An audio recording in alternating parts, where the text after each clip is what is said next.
네, 잠시 후 행복한 아침에서는 역사 속에 오늘은 어떤 의미가 있는 날인지 오늘의 역사 준비되어 있고요. 네, 그리고 맛있는 요리 쉽게 알려드리는 이보은의 사계 식탁 이어집니다. 저희는 광고 후에 돌아올게요.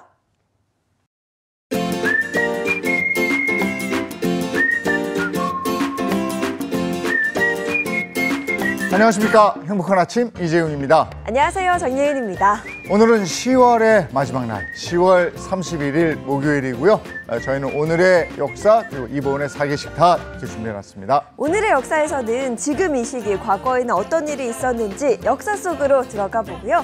이어지는 이보은의 사계식탁에서는 아침 저녁으로 날씨가 쌀쌀해지면서 면역력 챙길 수 있는 건강한 음식이 필요할 때죠. 면역력 챙기는 가을 보양식 북어 요리 2가지 준비했습니다. 기대해 주세요. 자, 10월의 마지막 날 행복한 아침 시작합니다.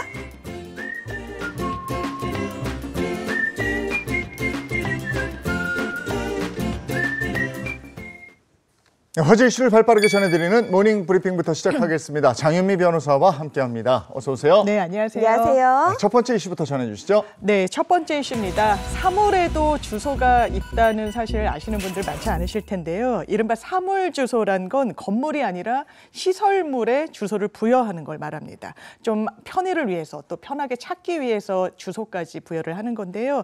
예를 들면 많은 사람들이 이용하는 주차장이나 버스 정류장, 어린이 공원 등의 도로명 주소를 부여해 시설물을 편하게 찾게 하는 걸 이야기하는데, 행정안전부는 어린이 놀이시설 그리고 음식 판매 자동차 허가구역, 즉 푸드트럭 허가구역과요, 민방위 대피시설 등 세 종류의 시설물에 이런 사물주소를 부여하기로 했습니다. 네, 사물주소가 생기면서 시설물 위치를 더욱 정확하게 알 수 있고 또 그러면서 길 찾기도 쉬워졌잖아요. 네, 그렇습니다. 근데 방금 말씀해 주신 이 사물주소를 도입한 시설물이 더욱 확대된 거군요. 맞습니다. 이 확대를 하는 데 있어서는요, 많은 의견을 수렴했는데 시민들과 기관 그리고 기업들의 투표 결과를 반영해서 추가 선정을 한 겁니다. 먼저 어린이 놀이시설 같은 경우에는요, 아파트 단지 놀이터 등 보건복지부에서 지정한 공공놀이시설 가운데 누구나 접근하고 이용이 가능한 장소에 위치한 전국 8,000여 곳을 추가로 지정을 했고요.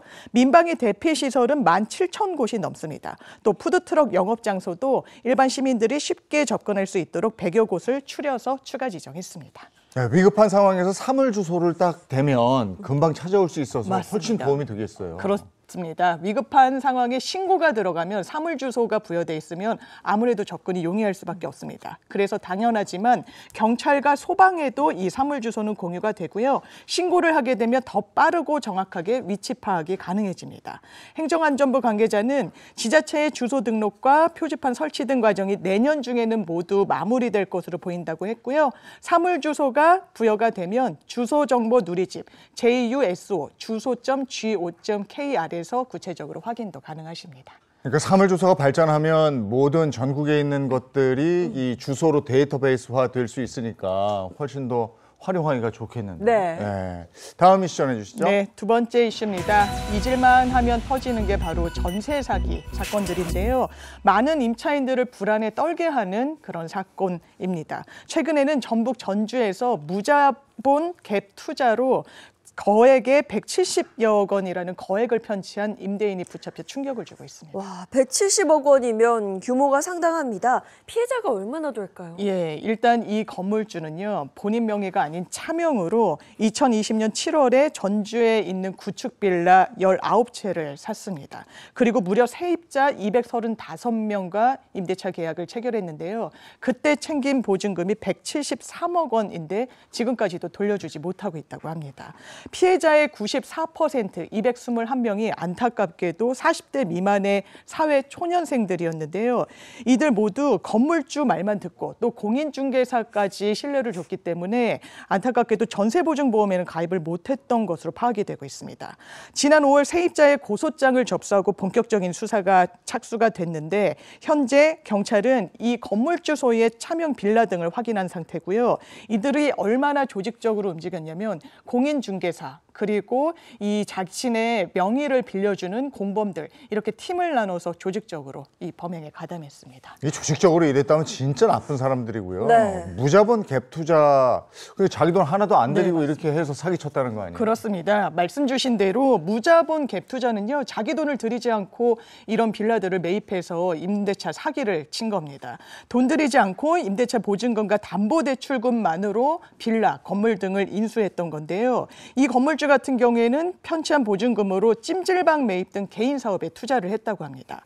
그리고 전세 보증금을 돌려줄 때가 되면 내가 건물로 대출을 받아서 돌려줄 수 있으니 조금만 기다려달라. 이렇게 안심을 시키면서 끝까지 상환을 미뤘습니다.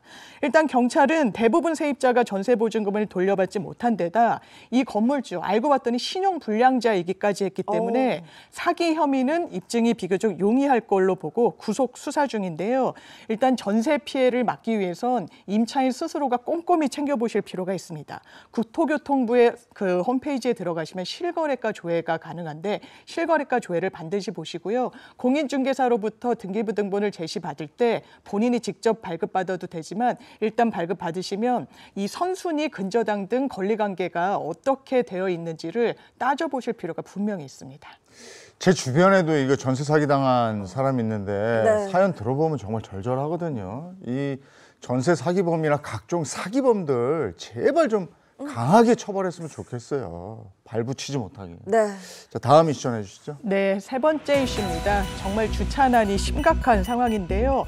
주차난이 심각해지다 보니까 직거래 플랫폼을 통해서 아파트의 주차 자리를 사고 파는 일까지 발생하고 있다고 합니다. 이제 보통 직거래 플랫폼에서는 뭐 옷이나 가구 혹은 뭐 반려견 용품이나 아이 장난감 이렇게 거래하는 건 봤었는데 주차 자리를 거래할 정도면 이 주차난이 얼마나 심각한 거죠? 굉장히 심각합니다. 이 차량 보유 대수를 집계를 내보면 되는데요. 국토교통부에 따르면 지난 8월 기준으로 할 때 자동차 누적 등록 대수가 2,620만 대가 넘는다고 합니다. 이게 지난해 말보다 25만 대나 증가한 수치인데요. 같은 기간 국내 가구 수와 비교해 봤더니 1인당 한 가구당 평균 한 대 이상의 자동차를 갖고 있는 것으로 파악이 됐습니다.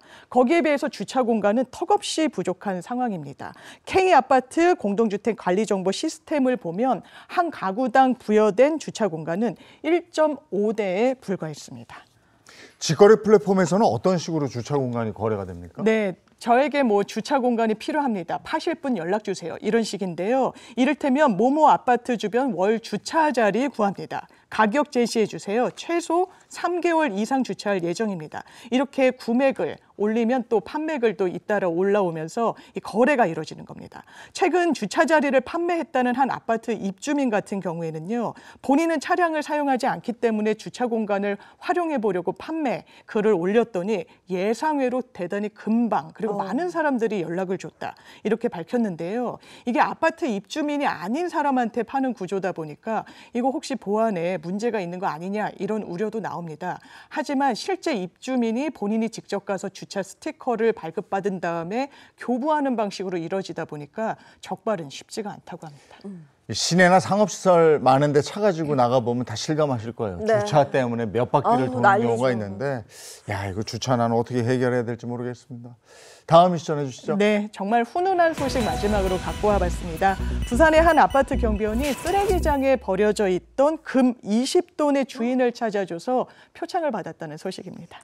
정말 복 받으실 겁니다. 네. 돌려받으신 분은 얼마나 고마웠을까요? 맞습니다. 이게 지난 15일에 부산에서 있었던 일인데요. 부산 사상구의 한 아파트에서 순찰을 돌던 경비원 황규홍 씨가 아파트 쓰레기장에서 큰 가방 하나를 발견을 한 겁니다. 그런데 이 손가방을 버리더라도 이 쓰레기 부착 스티커가 있어야 되는데 그런 게 없어서 이게 뭔데 버려졌나 하고 가방을 직접 열어봤다는 겁니다. 그런데 놀랍게도 이 가방 안에는 금 10돈 1개 그리고 5돈짜리 2개 등 금덩어리 3개가 들어있었다고 합니다. 이게 얼마치냐? 금 20돈을 어제 기준으로 하면 한 970만 원 정도가 되거든요. 진짜 큰 그런 금덩이가 들어있었던 셈인데 일단 다행히도 이 가방 안에는 금 보증서가 들어있었다고 합니다. 이 아파트 경비원분은요 직접 금 거래소에 연락을 했고 금 거래소를 통해서 금괴 주인을 찾을 수가 있었는데요. 이 주인 찾고 봤더니 아픈 남편을 돌보는 60대 여성 입주민이었습니다. 딸이 집에 왔다가 이 낡은 가방이 있어서 모르고 버렸다는 건데 정말 이 경비원에 따르면 입원비 그리고 이 병원비를 찾을 수 있게 된 것 같아서 좀 마음이 놓인다고 밝혔습니다. 야, 이거 돈 1,000만 원 되는 건데. 그러니까요. 예, 아주 훌륭한 일을 하셨습니다. 그리고 서울 동작구에서 마을버스 기사님을 응원하기 위한 응원벨이 설치가 됐어요. 맞습니다. 상당히 의미 있는 응원벨인데요. 어제 서울 동작구의 마을버스 17대에 응원벨 시범 설치가 완료됐습니다. 이 시범 설치된 벨을 누르면요. 기사님이 계셔서 행복해요. 기사님 최고. 이런 응원 메시지가 나오는데 이 응원 메시지가 더 뜻깊은 건 이건 바로 이 동작 구민들 대상으로 공모한 메시지들이라고 합니다. 그리고 더 의미가 있는 건요. 벨을 누르면 나오는 이 목소리들, 응원의 메시지들, 실제로 이 관내 어린이집 아동들 그리고 40명 가까운 주민분들이 직접 녹음을 하신 거라고 합니다. 그래서 이 시범벨을 도입한 취지가 마을버스 기사분들이 굉장히 경무 그리고 스트레스에 시달리는데 이런 부분에 대해서 좀 덜어드리기 위해서 도입했다고 밝혔습니다. 야, 버스에서 이런 멘트가 흘러나오면 기사님도 그렇고 그 승객들도 그렇고 기분이 좋아지겠네요. 네. 예, 좋네요, 이건. 예. 자, 여기까지 하겠습니다. 장윤미 변호사와 함께했습니다. 고맙습니다. 고맙습니다.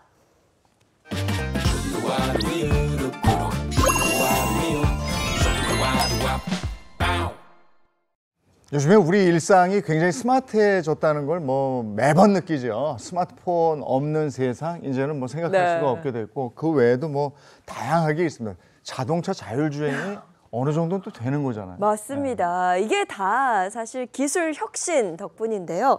첨단 기술이 도시의 모습까지 변화시키고 있다고 합니다. 과연 우리가 곧 만나볼 미래 도시는 어떤 모습일까요? 함께 보시죠. 인공지능 등 첨단 기술의 발전이 도시의 미래를 새롭게 설계하고 있습니다. 환경, 교통, 보안 등 다양한 분야에서 혁신을 이루며 우리의 삶을 바꾸는 스마트 시티를 지금 만나봅니다. 스마트 시티의 중심이자 심장 같은 곳을 찾아 인천에 왔습니다. 미래 도시의 핵심이라 불리는 이곳의 정체는 과연 무엇일까요? 여기는 이제 통합 상황관제 운영실이고요. 저희 모니터링 요원분들이 그 24시간 365일 교대 근무를 하면서 실시간 상황관제를 하고 있고 그리고 여러 가지 스마트 시티 서비스를 제공을 하고 있습니다. 지금 보이는 화면은 교통 서비스입니다. 도로 곳곳에는 실시간 교통 흐름을 확인할 수 있는 CCTV와 각종 센서들이 설치되어 있어서 해당 시설물로부터 저희가 정보를 수집하고 분석한 후에 교통 전광판에 표출해서 시민들에게 실시간 교통 흐름 서비스를 제공하고 있습니다. 다음은 방제 서비스입니다. 화재 감시 고배율 카메라가 돼 있어서 반경 2km 이내 주요 건물들을 모니터링하고 가운데 보이는 열화상 카메라와 같이 실시간 모니터링을 하고 있습니다. 인천 소방본부와 연계돼 있어서 버튼 화면을 보면서 모니터링을 하고 화재가 발생했을 때 즉각적으로 응대할 수 있도록 되어 있습니다. 스마트 시티는 지능화된 도시 기반 시설을 통해 도시의 다양한 정보를 수집하고 가공해 주요 서비스를 제공하는 미래형 도시입니다. 시민들에게 더 안전하고 편리한 삶을 제공하는 것이 목표인데요. 도시 자원을 효율적으로 관리를 하고 시민들의 이제 삶의 질을 향상하기 위해서 여러 가지 이제 스마트 시티 서비스들을 제공하게 되는 거죠. 이곳 인천에서는 송도를 시작으로 영종도와 청라까지 미래 도시의 모습을 하나씩 그려가고 있습니다. 그 인천경제자유구역청은 이제 송도, 영종, 청라에 주로 이제 신도시들입니다. 이제 신도시를 처음으로 구성을 할 때 여러 가지 인프라를 제공을 하고 그 이위에 스마트 시티 서비스를 제공하기가 용이하고 이제 쉬운 점이 좀 있었기 때문에 여러 가지 스마트 시티 서비스를 제공하기에 좀 적합한 환경이라고 볼 수 있습니다. 그렇다면 스마트 시티는 과연 우리의 일상을 어떻게 변화시키고 있을까요? 여기는 스마트 버스 쉘터이고요. 여기는 시민들이 버스를 기다릴 때 좀 더 쾌적한 환경에서 기다릴 수 있도록 여러 가지 편의시설이 설치되어 있습니다. 이 카메라는 이제 객체인식 카메라로 버스 미운영 시간에 사람이 있는지 없는지 확인하는 용도로 쓰이고 있습니다. 그래서 객체인식 카메라로 사람이 있는지 여부를 확인을 하고 여기 있는 비상벨을 통해서 안내방송을 하고 있습니다. 그리고 이 비상벨은 그 시민들이 어려운 상황이나 좀 위급한 상황 때 이 비상벨을 통해서 도움을 드리고 있습니다. 지금 제가 이 비상벨을 예를 들어서 한번 눌러보겠습니다. 네, 관제센터입니다. 무엇을 도와드릴까요? 제가 버스에 핸드폰이랑 지갑을 두고 내렸어요. 어떻게 해야 될까요? 근데 그 버스 혹시 번호를 아시나요? 네, 알고 있습니다. 번호랑 시간을 좀 알려주시면 저희가 경찰을 통해가지고 출동해가지고 한번 찾을 수 있도록 한번 시도를 해보겠습니다. 아, 네, 고맙습니다. 이 공원에도 놀라운 기술이 숨어 있다고 합니다. 여기는 공원에 있는 호숫가입니다. 이 호숫가에는 호수 안으로 빠지는 위험을 방지하기 위해서 난간이 설치되어 있는데 이 난간을 넘어서 그 위험한 행동을 하는 경우가 종종 있습니다. 그래서 그거를 방지하기 위해서 지능형 CCTV가 설치되어 있습니다. 이 난간에 그 위험 구역으로 지정을 해놓고 난간을 넘어가는 패턴 행동을 설정을 해서 발견을 하게 되면 자동으로 감지해서 모니터링 요원들이 바로 이렇게 좀 위험한 상황을 예방할 수 있게끔 설치된 곳입니다. 이곳에선 곳곳에 설치된 카메라를 볼 수 있는데요. 이 카메라와 센서들을 통해 모든 데이터를 꼼꼼히 수집하고 있습니다. 이렇게 수집된 방대한 데이터들은 관제센터에서 실시간으로 분석되는데요. 이 엄청난 양의 데이터를 빠르게 분석할 수 있는 이유, 바로 클라우드 센터가 든든하게 뒷받침하고 있기 때문입니다. 첨단 기술을 집약하여 새로운 미래를 만드는 스마트 시티. 그중 핵심 기술을 보유하고 있다는 한 업체를 찾았습니다. 이 카메라가 품은 비밀의 정체는요? 이 카메라가 AI 객체 분석 기능이 탑재된 카메라입니다. AI 기반으로 학습된 사람들의 객체 특징 혹은 차량이라든지 이런 것들에 대한 색상 혹은 번호판 이러한 것들을 객체 값으로 분석해낸 다음 도시관제센터나 혹은 관제사들에게 이러한 정보를 전달하여 표출해주게 됩니다. 어린이 보호구역이나 노인 보호구역 같이 이제 취약계층이 있는 곳이나 혹은 범죄가 많이 일어나는 곳들에 주로 설치를 해서 이러한 것들을 사전에 분석해서 빠르게 알람을 표출해 줄 수가 있습니다. 카메라가 단순히 영상을 촬영하는 것을 넘어 분석하는 그 원리가 궁금합니다. 이제 이 화면은 이제 저희 테스트하고 있는 화면이고요. 이제 사무실 앞에 설치되어 있는 CCTV인데 이제 번호판이라든지 사람과 같이 이제 객체를 분류해가지고 카메라에서 MVR 쪽으로 자료를 보내주고 있는 영상이라고 보시면 될 것 같습니다. AI 기반으로 객체를 분석해서 도시에서 발생할 수 있는 범죄, 재난이나 사고 등을 미리 감지하고 알람을 보낼 수가 있습니다. 도시 방범에 국한하지 않고 스마트 시티라는 이름에 걸맞게 시민들의 생활에 IT를 접목해서 시민들이 보다 편리하고 손쉽게 이러한 도시 생활을 즐길 수 있도록 컨설팅이라든지 이러한 설계 등을 같이 수행해 나가면서 지속적으로 협력할 계획입니다. 이번엔 스마트 시티의 뇌라 할 수 있는 곳 관련 연구소를 찾았습니다. 이곳에선 미래 도시를 위한 다양한 기술을 끊임없이 연구한다는데요. 그동안 어떤 혁신적인 기술이 개발됐는지 소개 좀 해주세요.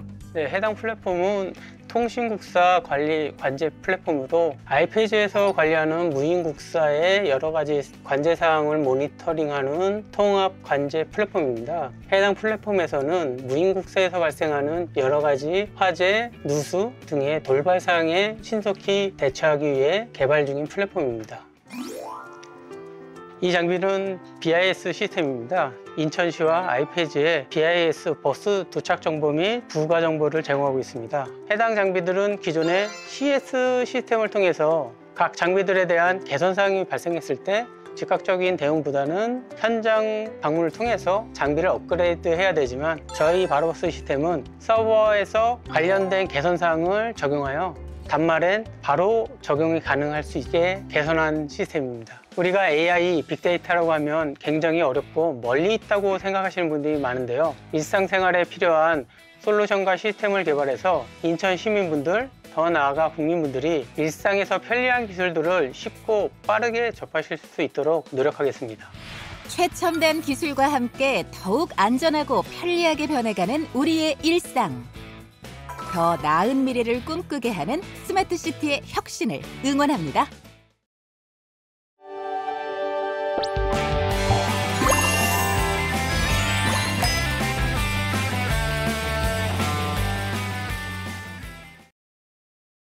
네, 행복한 아침 함께하고 계신 지금 시각이 7시 50분을 향해 가고 있습니다.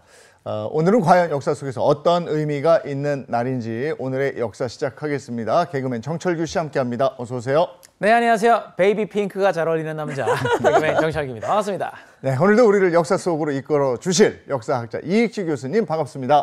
안녕하세요. 오늘도 역사 이야기를 재밌게 함께할 역사학자 이익주입니다. 네, 오늘은 먼저 언제로 돌아갑니까? 1919년입니다. 10월 28일로 갑니다. 어떤 얘기 해주시겠습니까? 국가에서 법으로 술을 금지한다면 어떤 일이 생길까요? 1919년 10월 28일은 미국에서 금주법이 제정된 날입니다. 미국 내에서 술의 제조와 유통, 판매가 전면 금지된 건데요. 이 법은 술의 폐해를 막기 위해 제정됐지만 오히려 밀주가 제조되고 불법 거래 시장이 커지고 마피아가 활개치는 등 수많은 부작용을 낳았습니다. 나라에서 전 국민에게 한순간에 술 끊어 하고 시작한 거잖아요. 근데 뭐 술로 인한 피해를 줄인다고는 했지만 여기에 여러 가지 부작용이 또 일어나고 이런 건데 지금 생각하면 터무니없는 그러니까요. 근데 왜 미국에서는 금주법을 시행하게 됐을까요? 금주법이 시행되기 전에 미국은 술을 마셔도 너무 마시던 나라였습니다. 전 세계에서 이민자들이 몰려오면서 전 세계의 다양한 술 문화가 혼재돼 있었고요. 양조 기술이 발달하면서 도수 높은 증류주 가격이 싸지고 미국 중부에서 대량 생산된 옥수수로 엄청난 양의 위스키가 생산되면서 사람들이 술을 많이 마시게 됐던 거죠. 이들은 아침에 일어나자마자 술로 시작해서 끼니마다 술을 마셨고 이 지나친 음주가 알코올 중독은 물론이고 가정폭력, 결근 등 사회 문제를 낳게 됩니다. 미국의 보수 개신교 단체와 여성 단체들이 알코올은 사탄의 음식이라 외치면서 금주법 제정을 촉구하고 나섰던 겁니다. 네, 술을 사람들이 너무 마시니까 법으로 한번 금지를 해보자라고 의견이 나와서 이게 지금 하자 그랬는데 법이 어떻게 좀 됐나요? 네, 지금 이야기하는 1919년 10월 18일 날 금주법이 의회를 통과했고 1920년 1월 17일부터 전국의 모든 술의 제조, 판매, 유통을 금지하는 금주법이 시행이 됩니다. 미국 정부가 공식적으로 술과의 전쟁을 선포한 건데요. 양조 시설과 술병은 모두 폐기됐고 오크통에서 숙성 중이던 위스키는 모두 하수구로 버려졌습니다. 아이고 아까워라. 근데 법으로 이렇게 정해졌다고 그래도 아침에 일어나자마자 술 먹고 매 끼마다 술을 먹었던 사람들이 그래 법이 이러니까 이러고 딱 끊었을 리가 만무한데 맞아. 잘 지켜지지 않았죠. 그러면 술은 못 마시게 하면 더 마시고 싶은 법이죠. 법으로 술을 금지하니까 사람들이 오히려 더 술을 마셔댔습니다. 법안이 통과돼 시행되고 있는 사이에 돈 있는 사람들은 대량의 술을 사서 집안에 저장해뒀다가 혼자 마시게 되는데 이때부터 미국의 홈술 문화, 집에서 술 마시는 문화가 발전을 합니다. 또 캐나다, 멕시코, 쿠바 등에서 술을 사오는 밀수가 성행을 했고 밀주를 판매하는 술집들은 간판을 떼고 음지로 들어갑니다. 이때 간판 걸지 않고 단골들만 비밀문으로 통과해 들어갈 수 있도록 탄생한 곳이 바로 스피크이지 바입니다. 당시 여기에서는 경찰서 서장과 갱단 두목이 같은 바에 앉아서 술 마시는 광경을 목격할 수 있었습니다. 그런데 불법으로 유통되는 밀주의 품질이 좋을 리가 없잖아요. 그래서 탄생한 것이 바로 칵테일입니다. 질 낮은 술 맛을 감추기 위해서 이것저것을 섞어서 맛을 낸 거죠. 그렇게 나온 거구나. 술의 역사가 이렇게 쫙 눈에 보이는 것 같아요. 이 밀주도 굉장히 조직적으로 유통이 됐을 것 같아요. 이렇게 조직이 뭐 마피아 이렇게? 마피아 조직? 그렇죠. 금주법 시대에 마피아가 밀주 사업에 뛰어들면서 불법 주류 사업에 큰 손이 되는데요. 대표적인 인물이 바로 시카고의 이탈리아계 마피아 알 카포네였습니다. 알 카포네? 영화로도 많이 다뤄진 인물이죠. 알 카포네는 21살 때 시카고 뒷골목을 장악하고 도박, 밀주 사업으로 무려 1억 달러에 이르는 재산을 축적했는데요. 경찰은 물론이고 정치인, 판사까지 전부 매수한 바람에 그를 합법적으로 체포할 수 있는 사람이 없다고 할 정도였습니다. 이렇게 밀주 사업으로 마피아가 거대 조직으로 성장을 하게 된 거죠. 네, 금주법이 결국에는 근들에 살고 있는 그 마피아들을 더 키워주는 꼴이 된 것 같은데, 그러면은 돈이 좀 이렇게 부족한 노동자들은 어떻게 알코올을 이렇게 구해요? 가난한 사람들은 술을 구하지 못하니까 화장실에 숨어서 공업용 알코올이나 페인트, 향수 등에서 알코올을 분리해서 마셨습니다. 그런데 어떤 사람들은 먹을 수 없는 메탄올을 술로 생각하고 마셔서 실명하거나 심한 경우에는 목숨을 잃기도 했는데요. 금주법이 시행된 13년 동안 무려 3만 5천 명 이상이 이런 술을 마시다 사망을 했습니다. 문제가 심각하네. 또 자연스럽게 술을 대체할 음료를 찾게 되면서 이때부터 콜라가 날개 돋친 듯 팔려나갔는데 콜라 마시고 난 다음에 강하게 톡 쏘는 맛, 이것이 순간적으로나마 알코올에 대한 욕구를 대리 만족시켜줬기 때문입니다. 이 금주법이 마피아 같은 범죄 조직을 키우기도 했고 사람들은 몰래 숨어서 술을 먹고 맞아요. 이건 그러면 유명무실해지는 법인데 그래서 이 법이 폐지가 되는 거예요. 네, 1929년 10월에 세계적인 대공황이 겹치면서 금주법이 자연히 힘을 잃게 됩니다. 미국 정부는 주류 판매를 통해서 세수를 회복하려고 했던 거고, 그래서 음주로 숨어있는 양조업체를 다시 살려야겠다고 판단을 한 건데요. 1932년 프랭클린 루스벨트가 금주법 폐지를 제1공약으로 내세워서 전 국민의 엄청난 지지를 받고 대통령에 당선됩니다. 그리고 이듬해인 1933년 금주법이 13년 만에 역사 속으로 사라지게 됐습니다. 그렇죠. 이 미국의 금주법은 이상과 현실의 괴리를 보여준 대표적인 사례이자 법 만능주의의 한계를 보여준 사례라고 할 수 있는데요. 술, 자기 스스로 알아서 절제하면서 즐겨야겠습니다. 네, 맞습니다. 자, 다음 역사 속으로 들어가 봅니다. 1956년 10월 29일로 갑니다. 어떤 얘기 해주시겠습니까? 지금도 패션업계에서 가장 중요한 행사가 바로 패션쇼죠. 1956년 10월 29일은 서울 반도호텔에서 한국 최초의 패션쇼가 열린 날입니다. 이날 패션쇼를 개최한 디자이너는 바로 노라노, 한국의 코코 샤넬이라 불리는 사람인데요. 노라노는 미국 군복에 물들여 있기만 해도 과분했던 시절에 패션쇼를 개최해서 사람들을 놀라게 했고 기성복 시대를 열었고 한국 브랜드 최초로 미국 백화점에 입점하는 등 한국 패션을 이끌어왔습니다. 야, 50년 되면 6.25 전쟁이 끝난 지 얼마 되지 않았을 맞아요. 텐데 그야말로 문화 충격이 컸겠어요. 네, 그 시절에 한국 최초로 패션쇼를 네. 열었던 노라노 선생님, 어떻게 패션업계에 좀 뛰어들게 됐을까요? 노라노의 본명은 노명자. 일제강점기에 경성방송국을 창립한 노창성 씨와 경성방송 초대 아나운서였던 이옥경 씨 사이에서 태어났는데요. 비교적 어린 나이인 19살에 이혼을 하고 진정으로 원하는 삶을 살고 싶다, 이렇게 생각을 해서 1947년 패션 공부를 위해 미국행 비행기에 오릅니다. 노라노는 미국 LA에서 낮에는 디자인 공부를 하고 밤에는 공장에서 재봉틀을 돌리면서 그야말로 주경야독했는데요. 이때 영어 이름을 노라라고 지었습니다. 노라. 입센의 희곡 인형의 집 주인공 노라. 이 노라처럼 자유롭게 살겠다는 뜻이 담겨 있습니다. 네, 그 당시만 해도 우리 사회에서 여성이 이혼을 했다 그러면 사실 시선이 곱지가 않았거든요. 그죠? 그런데 자신의 꿈을 찾아가지고 유학까지 갔다니까 정말 주체적인 삶을 살았던 것 같은데, 유학을 끝나고 나서 한국에 와서는 어땠나요?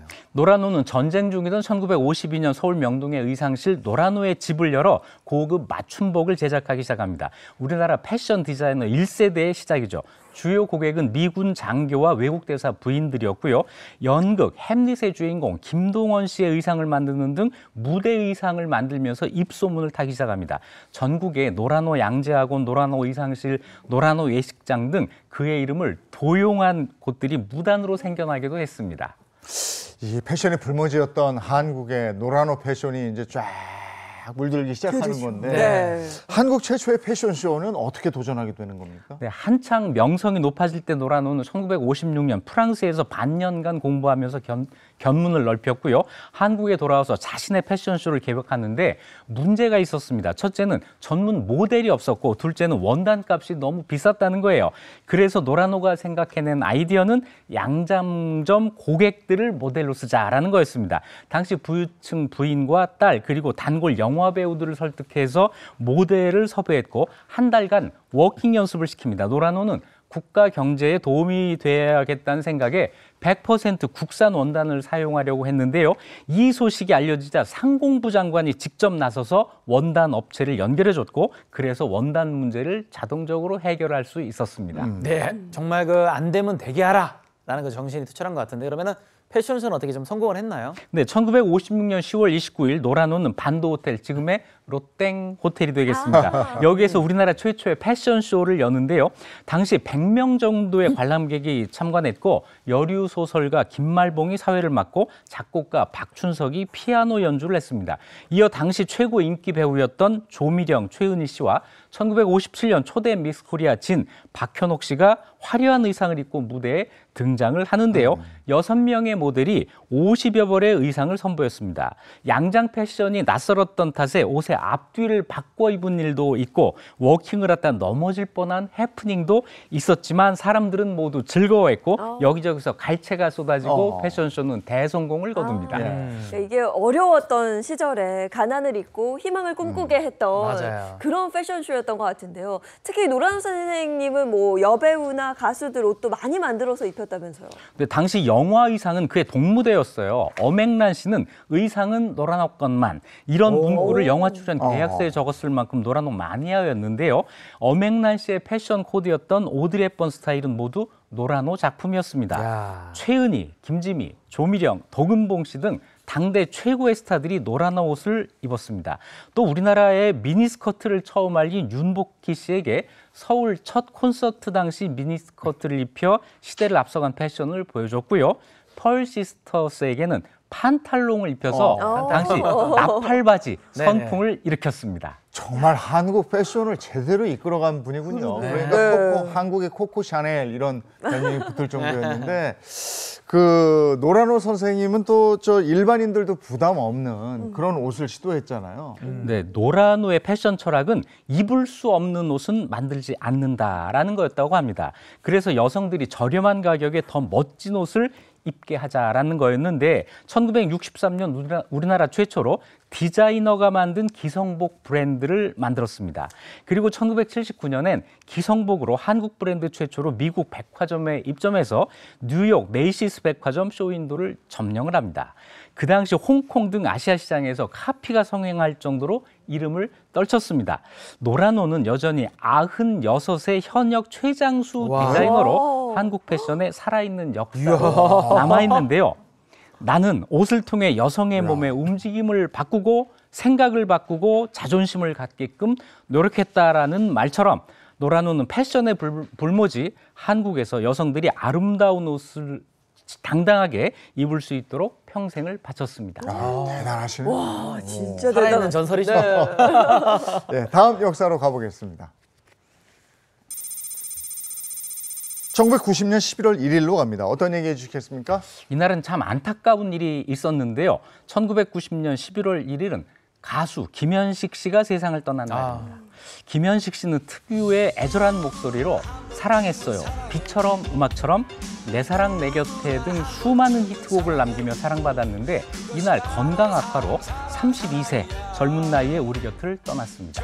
이 가을에 들으면 다시 그 운치가 살아나는 노래들을 불렀죠. 80년대를 정말 풍미했는데 너무 이른 나이에 세상을 떠났어요. 네, 근데 김현식 씨의 노래는 지금 들어도 너무 좋은데 어떻게 처음 가요계에 데뷔하게 됐을까요? 김현식 씨는 중학교 때 사촌 형에게 기타를 배우면서 음악에 빠져들었고 고등학교 때 밴드부에 가입을 합니다. 그런데 선배 악기를 만지다가 싸움이 났고 그래서 다니던 학교를 자퇴하고 맙니다. 그 후 종로 음악다방에서 통기타를 치면서 노래를 불렀는데 그때 음악다방 DJ였던 전유성 씨가 김현식 씨 노래에 감탄하면서 너 꼭 가수가 되라라고 적극적으로 권유했다고 합니다. 이후 전인권, 한영애 등 선배 가수들에게 실력을 인정받으면서 신촌블루스 등 당시 잘 나가던 언더그라운드 밴드에서 활동을 하게 됐고 1980년 봄, 여름, 가을, 겨울을 타이틀로 한 데뷔 앨범을 발표합니다.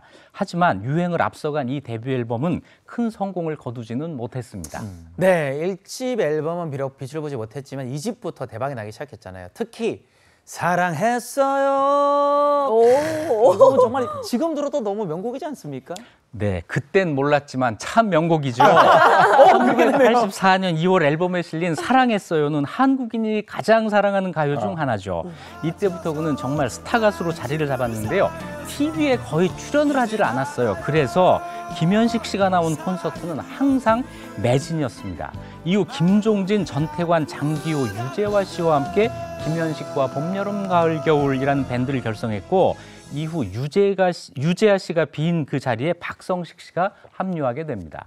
봄, 여름, 가을, 겨울 시절에 김현식 씨의 3집 앨범이 나왔죠. 네, 김현식 씨는 봄, 여름, 가을, 겨울 멤버들에게 작곡가로 데뷔할 기회를 주기 위해서 3집 앨범에 수록할 곡을 직접 작곡하라는 미션을 줬다고 해요. 그래서 멤버 중에 박성식 씨가 작곡한 곡이 바로 비처럼 음악처럼입니다. 진짜 명곡이죠. 네. 네, 역시 명곡이죠. 많은 분들이 사랑하는 노래입니다. 김현식 씨 특유의 그 탁한 목소리가 시원하게 터지는 탁한데 시원한 이상한 매력이 있는 그런 묘하죠. 네. 네, 이 노래가 히트하면서 30은 30만 장이 넘는 판매고를 남겼습니다. 네, 이렇게 많은 사람들이 사랑했고 또 사랑받았던 김현식 씨. 건강이 점차 안 좋아지는 와중에도 그 노래의 끈을 놓지 않았다면서요. 네, 술과 담배가 문제였어요. 술, 담배로 김현식 씨 몸은 본인이 견딜 수 없을 정도로 상했습니다.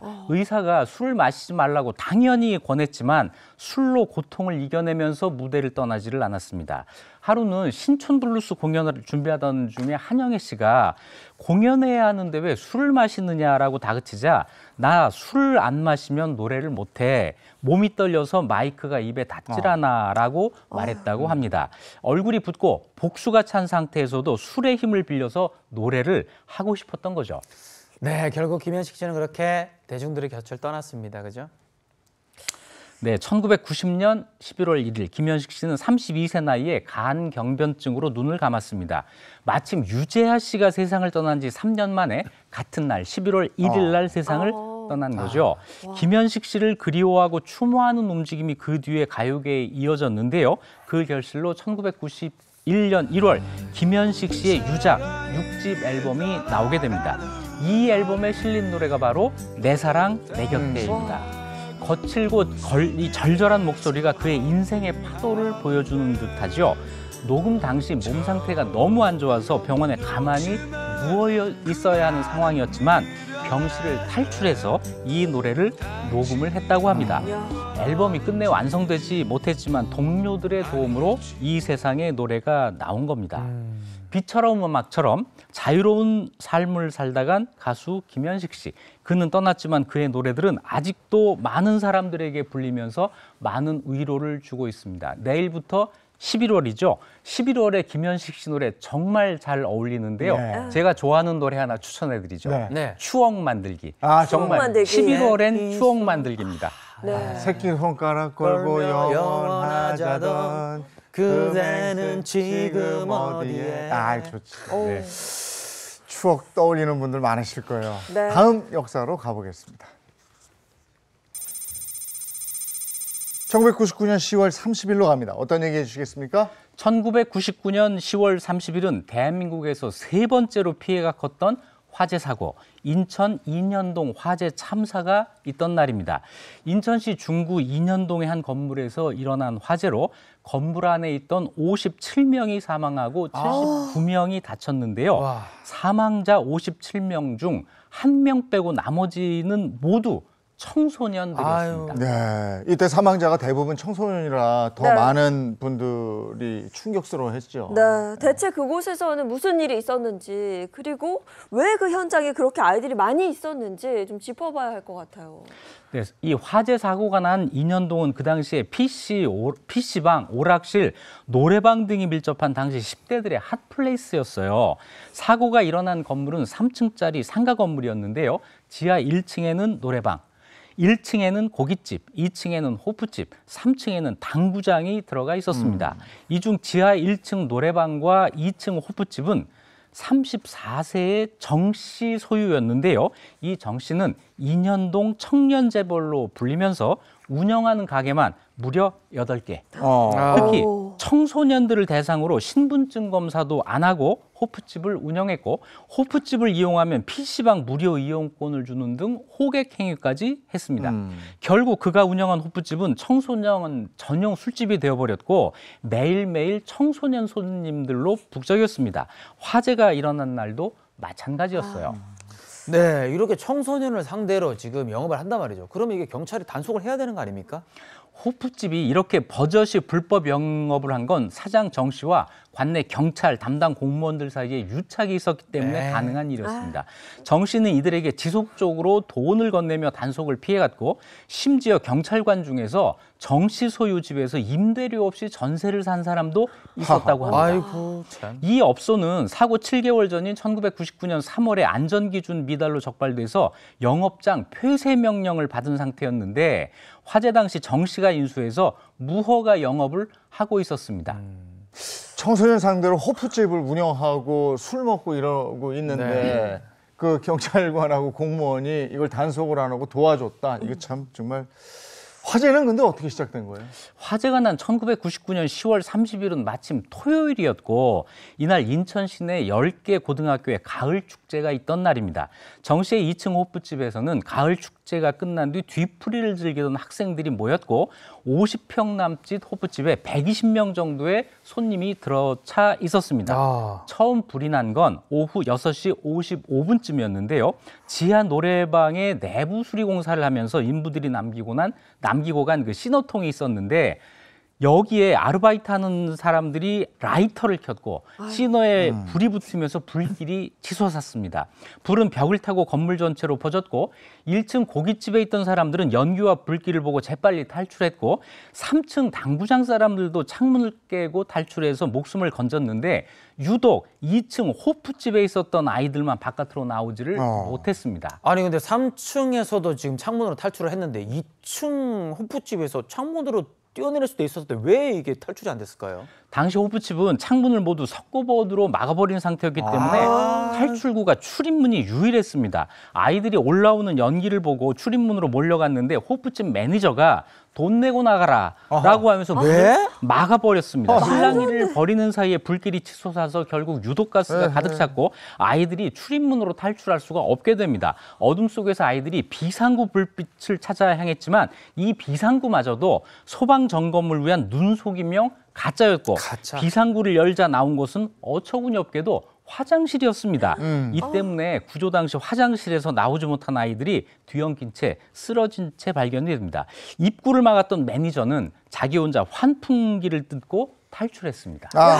이게 말이 됩니까? 이게 불이 난 상황에서 빠르게 아이들을 대피시켜도 모자랄 망정. 그때 출입구를 막고 돈을 내고 나가라. 뭐야? 이거는 진짜 결국 엄청난 참사를 낳았죠. 불길은 35분 만에 잡혔지만 57명이 죽고 79명이 부상을 입는 대형 참사로 이어졌습니다. 사상자 대부분은 고등학생들이었어요. 화재 후 잠적했다가 사건 발생 후 5일 만에 자수한 사장 정 씨는 믿을 수 없을 만큼 당당한 표정이었습니다. 업무상 과실치상죄 등의 혐의로 사장 정 씨는 징역 5년, 그리고 문제의 그 호프집 매니저 이 씨는 징역 3년 6월형을 확정을 받았고, 하지만 경찰과 공무원 가운데 19명이 재판에 넘겨졌지만 아무도 실형을 받지 않았습니다. 그래요. 정말 어이없는 사건이네요. 근데 호프집에 갔던 그래서 그 죽기까지 한 이 아이들이 청소년이기 때문에 또 이걸 또 비난을 한 사람들이 있죠. 네, 당시 사람들은 이걸 화재 사고가 아니라 청소년들이 호프집에 갔다는 것에 초점을 맞추어서 그날 그곳에 있던 아이들을 불량 청소년이라고 하고 자업자득이다라고까지 비난을 했습니다. 미성년자 음주는 당연히 안 되는 일이죠. 하지만 어른들이 청소년들에게 주점에서 술을 팔고 이것을 묵인할 게 아니라 건전하게 즐길 만한 시설을 세우는 게, 이런 데 관심이 있었다면 이런 대형 참사가 과연 일어났을까 반성해 볼 만한 일입니다. 어른들의 돈 욕심으로 인해 희생된 아이들을 기억하면서 다시는 이런 일이 일어나지 않도록 주의, 경계, 조심을 해야겠습니다. 예, 씁쓸하지만 마지막에 참 씁쓸하네요. 네. 이 경찰 공무원 19명 중에 위로 많이 올라간 분도 있을걸. 실형을 받은 사람 하나도 없다고 하니까. 어이없습니다. 네. 어이없습니다. 자, 오늘도 유익한 역사 이야기 들려주신 이익주 교수님 고맙습니다. 네. 고맙습니다.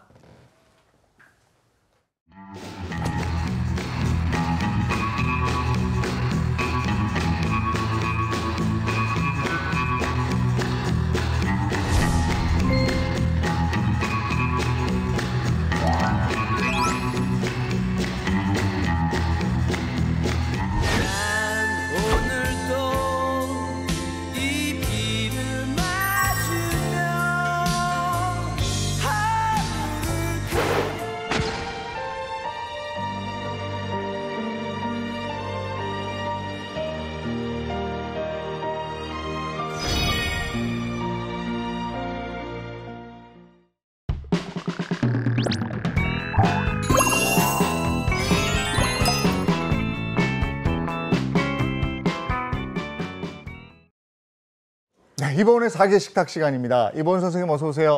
안녕하세요. 안녕하세요. 고은입니다. 날씨가 굉장히 쌀쌀해졌어요. 쌀쌀합니다. 네, 이럴 때는요 정말 건강한 가을 나기를 하기 위해서는 면역력도 강화시켜야 되고 또 무엇보다도 건강한 요리가 굉장히 중요하거든요. 그래서 제가 오늘 건강한 식재료로 그래서 준비했습니다. 바로 가을 보양식 북어 요리입니다. 우리가 북어 하면은요, 해장에만 너무 좋은가 이러는데요. 북어는 정말 각종 영양소가 풍부합니다. 일단 지방이 적고요. 그다음에 단백질이 풍부하고 콜라겐이 많고 아미노산도 굉장히 풍부합니다. 그렇기 때문에 면역력도 강화시킬 뿐만 아니라 기력 회복에는 더할 나위 없이 좋은 재료가 바로 북어지요. 이 북어 가지고요. 첫 번째 요리는 바로 북어 국밥 준비했는데요. 어때요? 북어 국밥 하니까. 기대돼요. 네. 날씨와 잘 맞는 것 같습니다. 그렇죠. 난 오늘도 한마디 못하겠구만.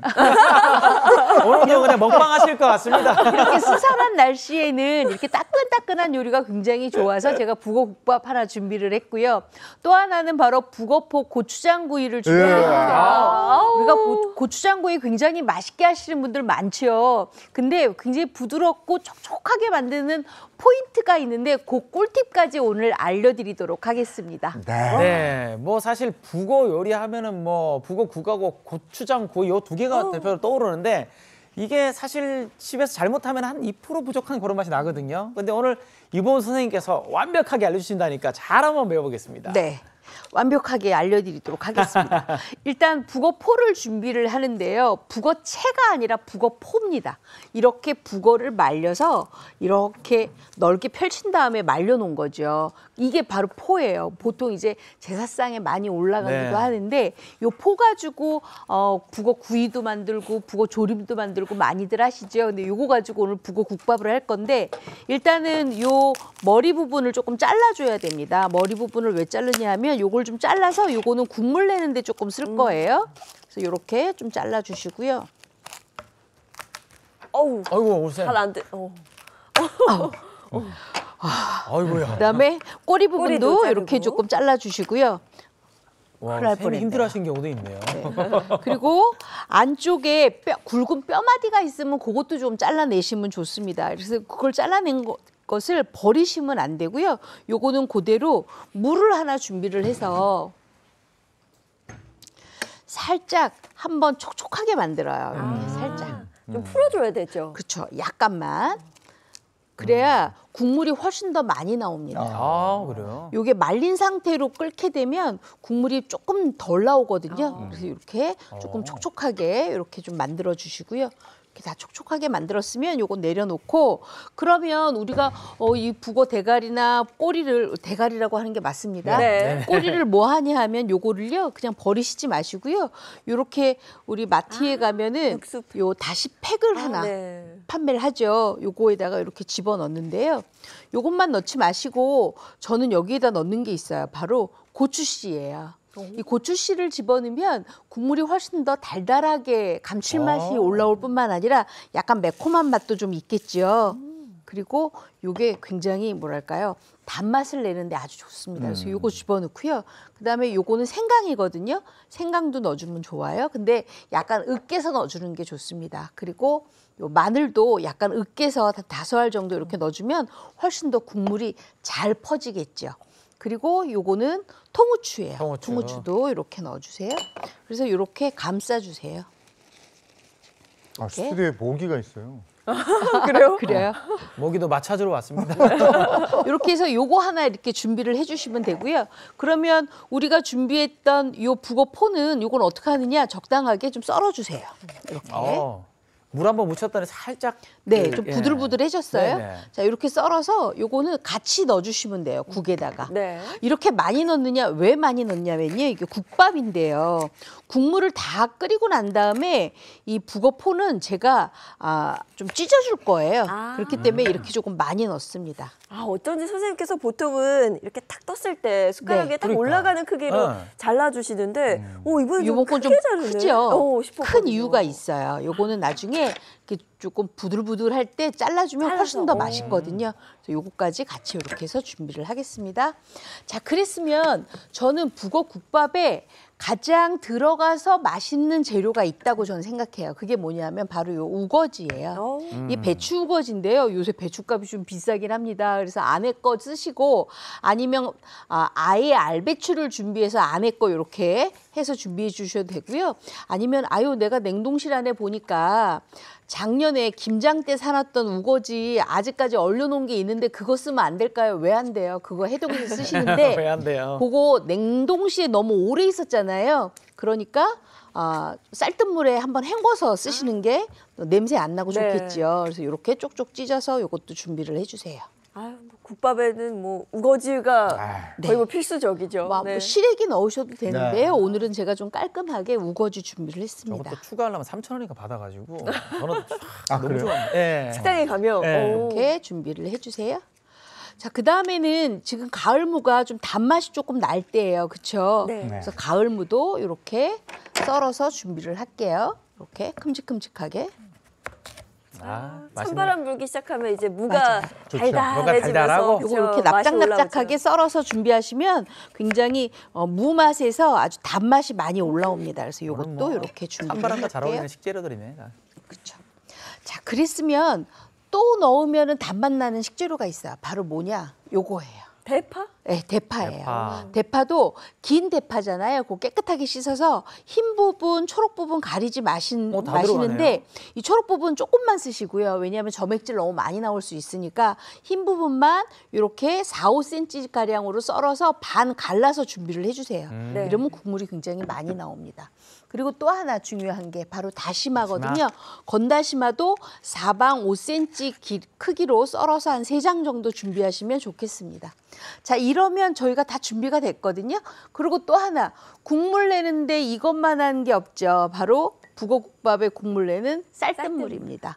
쌀뜨물도 굉장히 진하게 쌀뜨물을 한 다음에 하시면 되는데 많은 분들이 요새 밥을 많이 안 먹어서 쌀뜨물 어떻게 만들어야 하시는 분 계시거든요. 이럴 경우에는 우리가 시장에 가면은 건식 쌀가루 판매를 하고요. 마트에 가면 또 방앗간에 가면 습식 쌀가루, 약간 수분감이 있는 쌀가루 판매를 하거든요. 그거 사와서 냉동실에 조금 보관해 놓으세요. 그래서 쌀뜨물 필요할 때마다 이렇게 조금 희석해서 풀어서 쓰시면 되겠죠. 네. 그래서 요거까지 준비를 하겠습니다.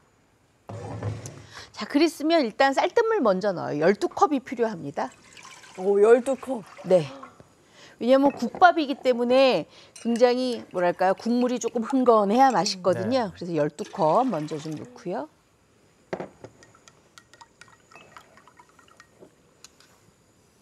쌀뜨물을 깜빡하고 못 만들었다면 따로 빼두지 못했던 그쵸. 쌀가루. 쌀가루로. 자, 그 다음에는 이제 요거에다가 불을 켜놓고요. 저 켜놓고 육수팩이 들어가서 진짜 맛있어요. 이걸 넣어요. 근데 요것만 넣지 않고요. 북어까지 같이 넣어요. 같이.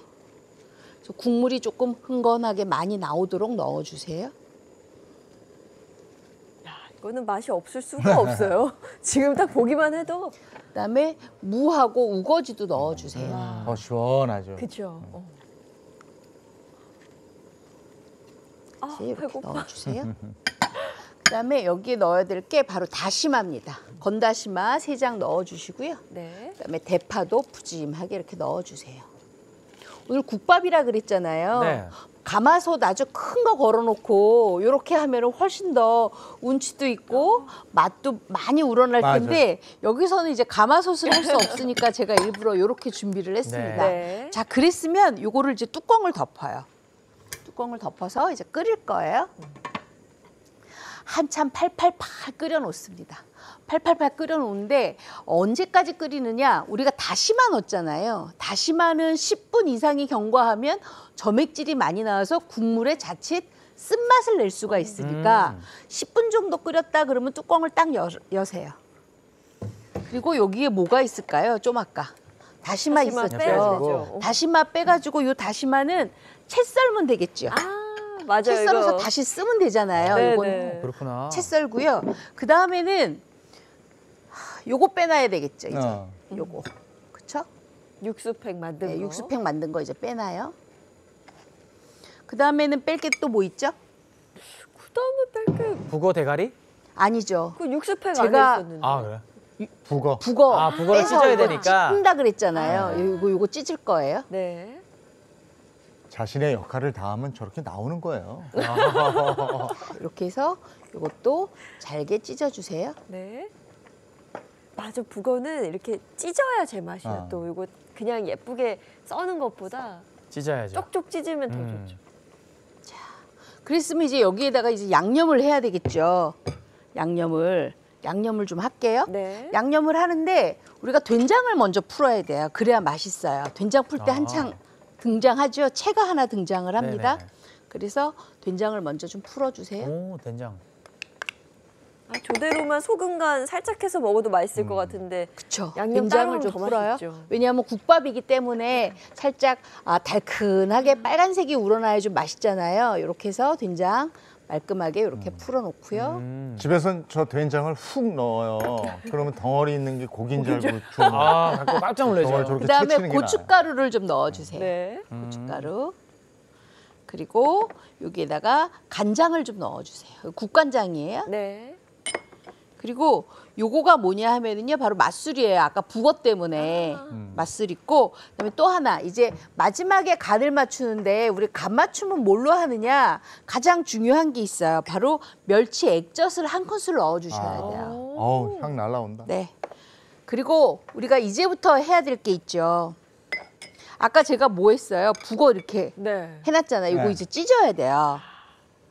주인공이 이제 네. 마지막에 등장합니다. 그렇죠. 찢어야 되는데 뜨거워. 뜨겁겠죠. 네. 그렇죠? 손 뜨거우실 텐데. 만약에 차게 했으면 네. 더 꼬들꼬들해서 맛있거든요.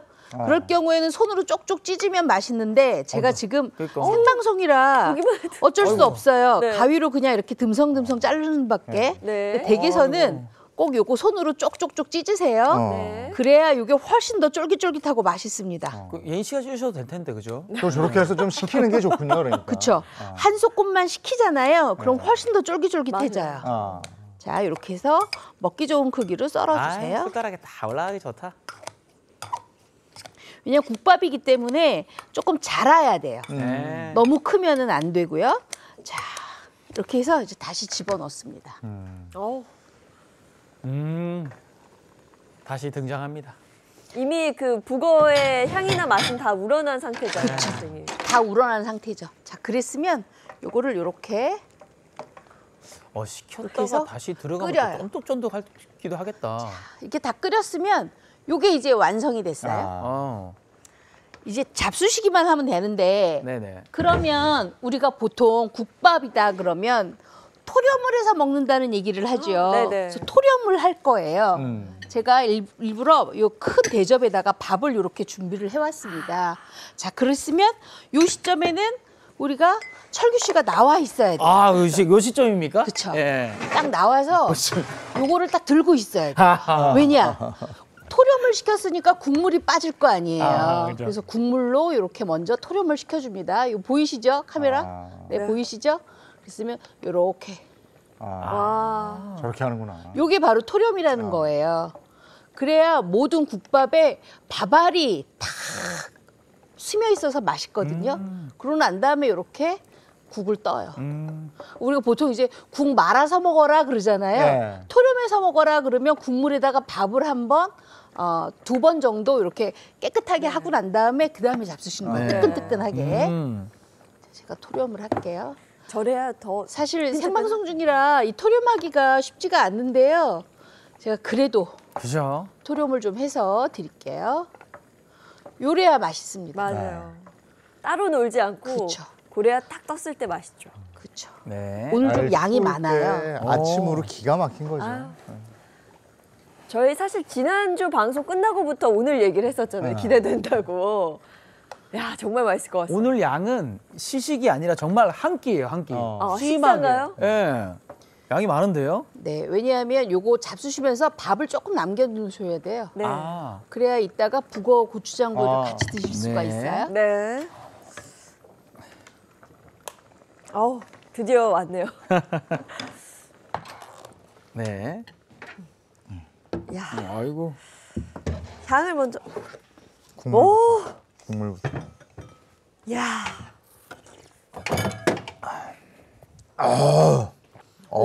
아이고 소리 들으니까 빨리 먹고 싶네요. 좋아. 와, 진짜 눈이 번쩍 뜨이는 맛. 그 정도예요? 네. 와. 와. 나는 아침에 쌀쌀하게 왔던 그 기운을 확 날리는 것 같은 느낌이 있어. 진짜 칼칼한데 시원하고 이게 그러면서 깊은 맛도 있고. 초겨울에 밖에서 국밥 먹으면 아, 그래서 하면 그냥 완전 용되는 거야. 그죠, 막 익음 싹 나면서. 시원하다는 그 느낌이 진짜 딱 이거네. 자, 이렇게 열심히 잡수실 때 저는 뭘 하냐면 바로 다음 걸 진행을 하겠습니다. 요거 북어 고추장구이는요, 북어를 또 준비를 해야 되는데 북어 아까 준비하는 거 똑같습니다. 아까 여기 물이 있었죠? 요거에다가 똑같이 이렇게 살짝 한번 적시고 난 다음에 네. 물기를 자근자근하게 이렇게 살짝 눌러놓고 네. 그다음에 그렇게 두시잖아요. 그럼 수분이 저절로 생겨요. 그쵸? 네. 그죠. 스며들잖아요. 그래서 요거 이렇게 잘라주세요. 가위로 자르셔도 되고요. 아니면 칼로 좀 토막내서 자르셔도 됩니다.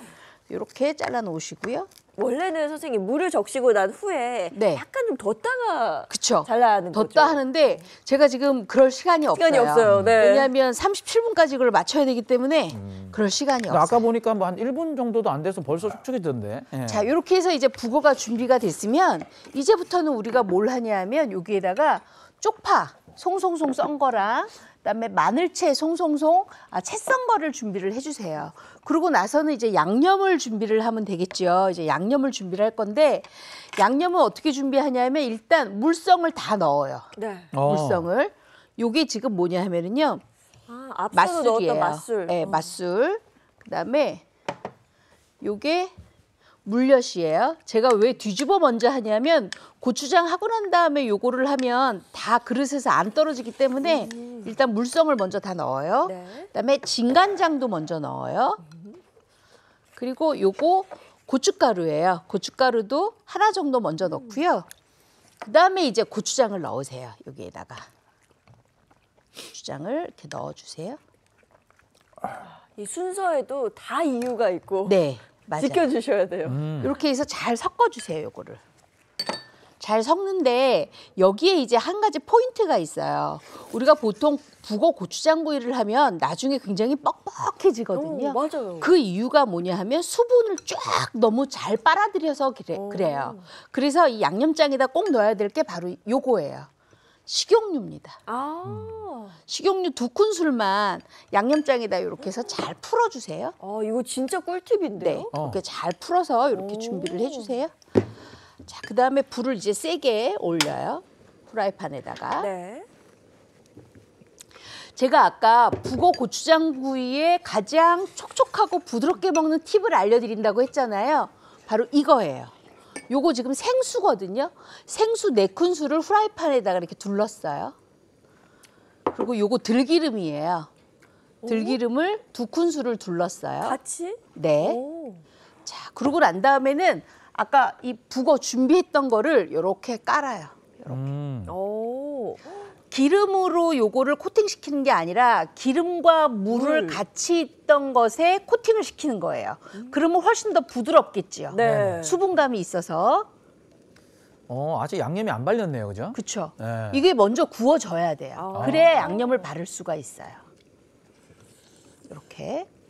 제 말 무슨 얘기인지 아시겠죠? 네네. 기름만 하게 되면은 금방 요게 뻣뻣하니까 빨아들이잖아요. 네. 근데 기름과 물을 같이 흡수하다 보면 부드럽게 되니까 아무래도 굉장히 촉촉하면서 촉촉하죠. 부드럽잖아요. 네. 그리고 기름이 일반적인 식용유는 저희가 양념에 넣지만 들기름을 여기다 넣기 때문에 굉장히 고소하겠지요.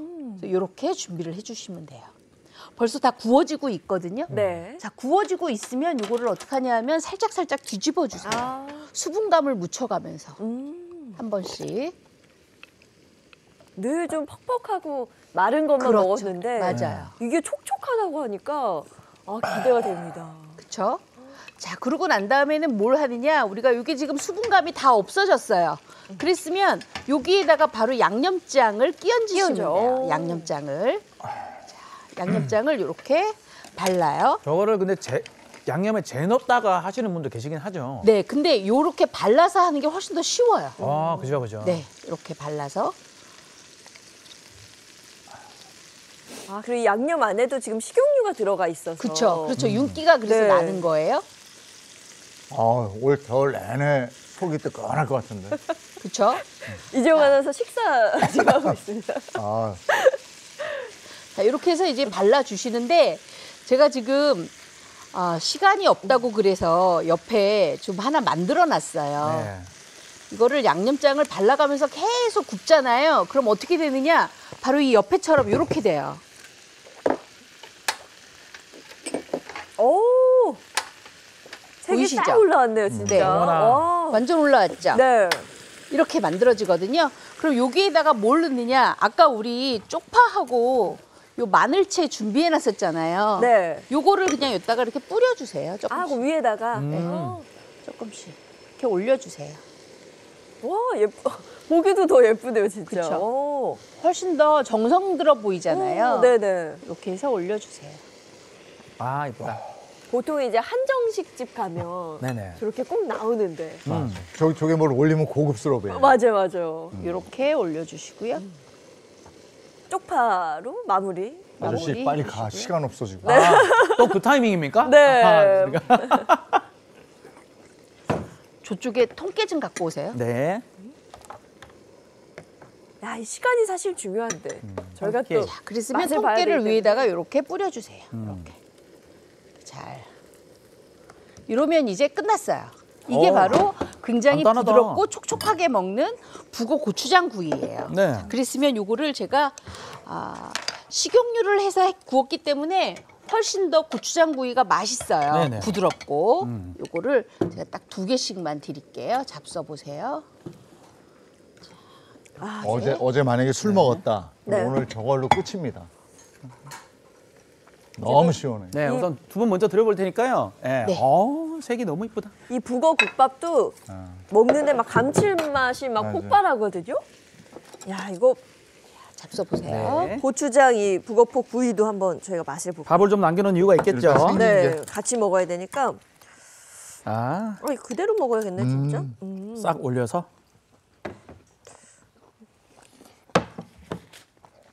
아니 이 속까지 제대로 뱄네요. 그렇죠.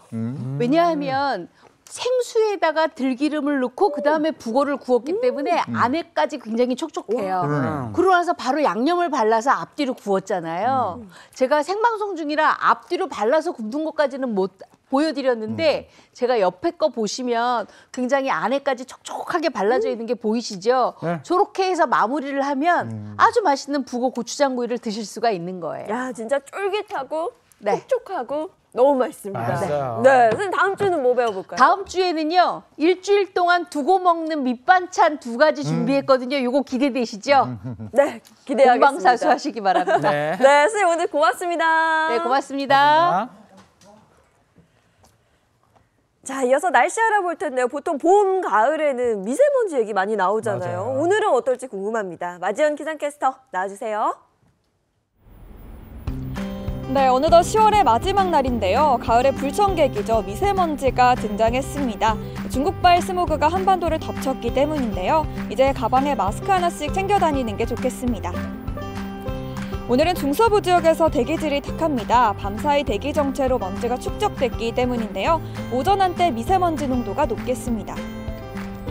오늘도 큰 일교차로 인해 안개가 자욱합니다. 오전까지 내륙에서는 시야가 흐려질 수 있으니까요. 이른 아침 이동하시는 분들은 각별히 주의하셔야겠습니다.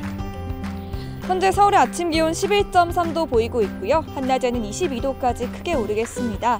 전주는 23도, 부산은 24도로 일교차가 더 크겠습니다. 네, 태풍 콩네이가 남긴 비구름이 우리나라에 간접 영향을 주겠습니다. 11월의 첫날인 내일부터 남부 중심으로 비가 올 텐데요. 특히 제주는 200mm 이상으로 양이 많아서 호우 대비를 잘해주셔야겠습니다. 네, 이제 슬슬 추위에도 대비를 하셔야겠습니다. 다음 주 초반에는 서울의 아침 기온이 3도까지 곤두박질할 텐데요. 이제 옷장에서 두꺼운 겉옷을 미리 꺼내두시기 바랍니다. 지금까지 날씨였습니다. 어느덧 10월의 마지막 날입니다. 오늘 네. 10월 31일 뭔가 계획이 있으십니까? 아, 정말 시간이 빠르다는 네. 걸 또 한 번 느끼는 것 같아요. 10월의 마지막 날 좋은 하루 보내시고요. 저희는 11월의 시작과 함께 내일 돌아오도록 하겠습니다. 행복한 아침, 행복한 하루 되십시오. 고맙습니다. 고맙습니다.